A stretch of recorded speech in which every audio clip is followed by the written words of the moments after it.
Jaslyn. Semuanya terdiam, karir mereka berhenti di sini, tak ada yang bisa dilakukan.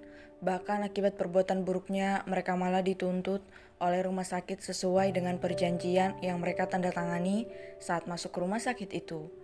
Farel sudah mempersiapkan hal ini jauh-jauh hari agar tidak mempengaruhi manajemen rumah sakit, dan dia sudah menyaring karyawan baru yang sudah siap ditempatkan di rumah sakit itu, dan semuanya adalah kandidat terbaik dari rumah sakit di luar negeri.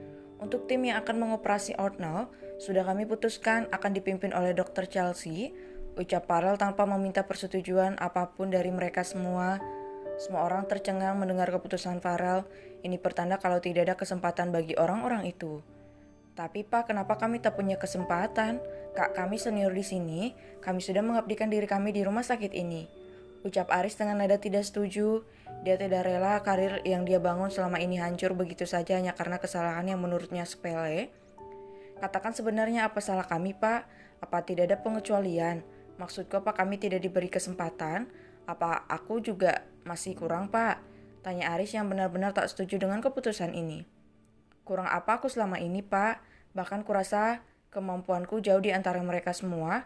Memimpin rumah sakit ini pun aku bisa. Ucapnya dengan nada angkuh. Hei, kau sudah berlebihan, tegur salah seseorang yang tidak terkena kejahilan Diandra dan dua kurcaci. Diam kau, ini urusanku, ucap Aris dengan marah. Farel mengepalkan kedua tangannya dan menarik napas dalam-dalam agar tidak mengamuk di ruangan itu saat ini. Tenang Farel, kita selesaikan baik-baik. Gumam pria itu.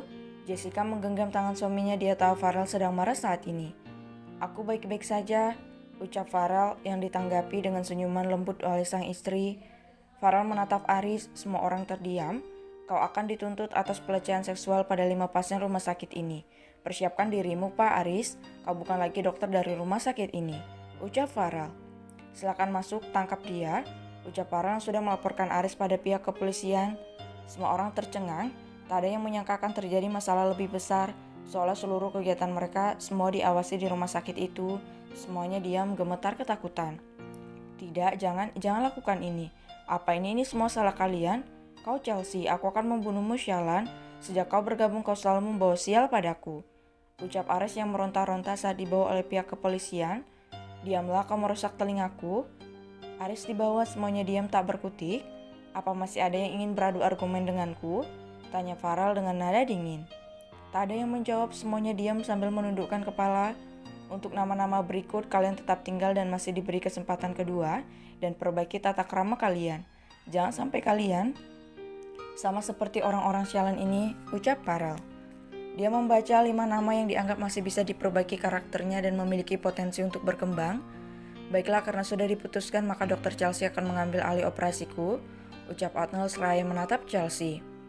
Chelsea hanya bisa menerima, dia tak bisa menolak. Tak ada lagi alasan dia meminta orang lain yang menggantikannya, apalagi saat direktur rumah sakit sudah membuat keputusan dan itu adalah mutlak. Wah, kau hebat, Chel. Kau akan merawat dokter terhebat sepanjang sejarah itu, goda Jerry seraya menyenggol lengan Chelsea. Cak, aku gugup, Jer. Aku takut akan membuat kekacauan, bisik Chelsea. Tenang saja, Dr. Arnold akan mengajarimu, ucap Andre. Chelsea pasrah, dia berdiri. Terima kasih atas kepercayaannya, saya akan melakukan yang terbaik, ucap Chelsea sambil membungkuk hormat. Yeay, akhirnya, seru Diandra, Edward, dan Emily yang benar-benar senang dengan keputusan ini. Inilah yang akan terjadi ketika orang-orang sefrekuensi disatukan. Suasana yang tadinya menegang seketika menjadi ramai karena ulah ketiga orang itu.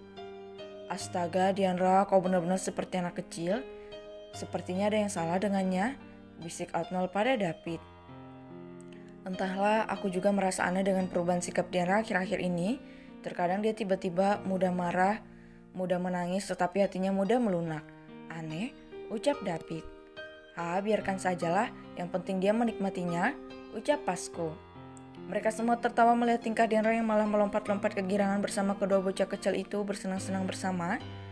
Diandra, Edward, dan Emily berjalan mendekati Chelsea.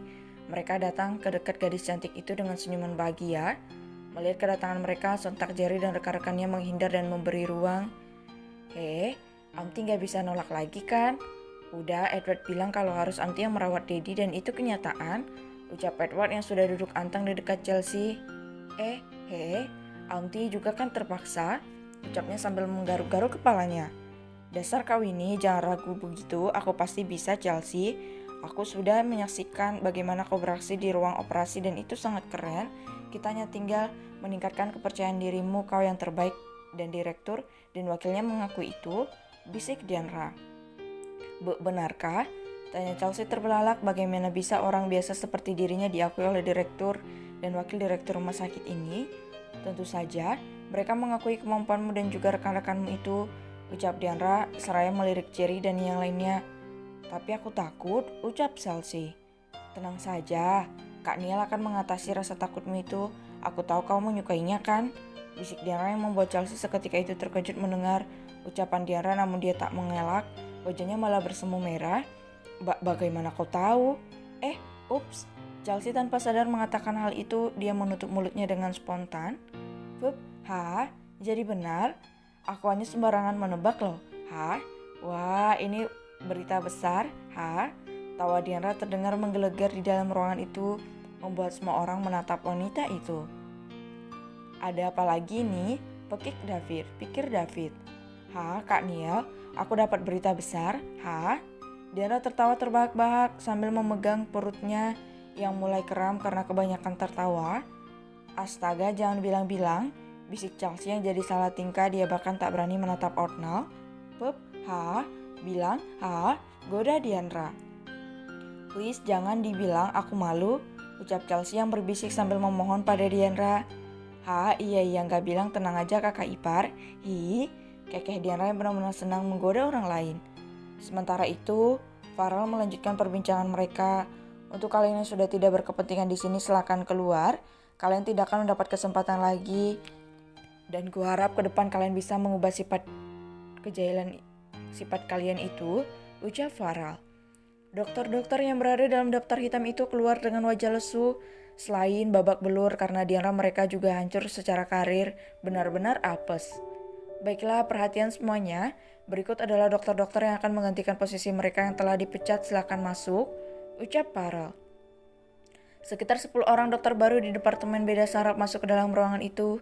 Mereka bersahaja dan lebih berkarisma dan tentunya mereka lebih baik dibandingkan dengan dokter yang diberhentikan itu. Semuanya masuk ke dalam. Ada 3 orang wanita dan sisanya adalah pria. Mata Ornal menangkap sosok seorang wanita yang sangat familiar baginya. Jaslyn, ucap Ornal yang membuat David dan Pasco menoleh pada Ornal.